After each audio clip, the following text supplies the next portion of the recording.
ಬಿದಿರೊಂದು ಬ್ರಹ್ಮದೇವನಿಗೆ ಎದುರಾಗಿ ಕೇಳಿತಂತೆ, ಬೇಕಿತ್ತೆ ನಿನಗೆ ಈ ಸೃಷ್ಟಿಯೊಳಗೆ ನನ್ನದೊಂದು ಪಾತ್ರ? ಹೂವಿಲ್ಲ, ಹಣ್ಣಿಲ್ಲ, ದಣಿದು ಬಂದವರಿಗೆ ನೆರಳೂ ಕೂಡ ನೀಡಲಾಗುವುದಿಲ್ಲ. ಅದಕ್ಕೆ ಬ್ರಹ್ಮದೇವ ನಕ್ಕು ನುಡಿದರಂತೆ, ಯಾಕೆ ಸಾಧ್ಯವಿಲ್ಲ, ಮನಸ್ಸು ಮಾಡಿ ನೋಡೊಮ್ಮೆ ಅಂತ. ಬಿದಿರು ಹಠ ಹಿಡಿದು ಬೆಳೆಯಿತಂತೆ. ಕೃಷ್ಣನ ಕೈಯಲ್ಲಿನ ಕೊಳಲಾಯಿತಂತೆ, ಮಕ್ಕಳ ತೂಗುವ ತೊಟ್ಟಿಲಾಯಿತಂತೆ, ಸುಮಂಗಲ್ಯರಿಗೆ ಬಾಗಿನ ಕೊಡುವ ಮೊರವಾಯಿತಂತೆ, ಬಡವನ ಗುಡಿಸಲಿಗೆ ನೆರಳಾಯಿತಂತೆ, ಬಟ್ಟೆ ಒಣಗಿಸುವ ಕೋಲಾಯಿತಂತೆ, ಬಿದಿರಿನ ಬುಟ್ಟಿಯಾಯಿತಂತೆ, ಕಡೆಗೆ ಶವ ಎತ್ತಲು ಆಧಾರವಾಯಿತಂತೆ. ಮನುಷ್ಯನಿಗೆ ಒಂದು ಗುಟ್ಟು ಹೇಳಿತಂತೆ, ನನ್ನಿಂದೇನಾಗದು ಅಂತ ಕೈ ಚೆಲ್ಲದಿರು ಮನುಜ, ಮನಸ್ಸು ಮಾಡಿ ನೋಡೊಮ್ಮೆ ಅಂತ.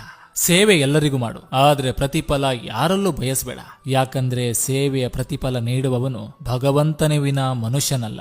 ಸಂಬಂಧ ಎಂಬುದು ಹೃದಯದಿಂದ ಕೂಡಿರ್ಬೇಕೆ ಹೊರತು ಅವಶ್ಯಕತೆಯಿಂದಲ್ಲ. ಕೆಸರು ನೀರಿನಲ್ಲಿ ಶುದ್ಧ ನೀರು ತೆಗೆಯಲು ಕಷ್ಟಪಡಬೇಕಾಗಿಲ್ಲ. ಸ್ವಲ್ಪ ತಾಳ್ಮೆ ವಹಿಸಿದ್ರೆ ಕೆಸರು ಅಡಿ ನಿಂತು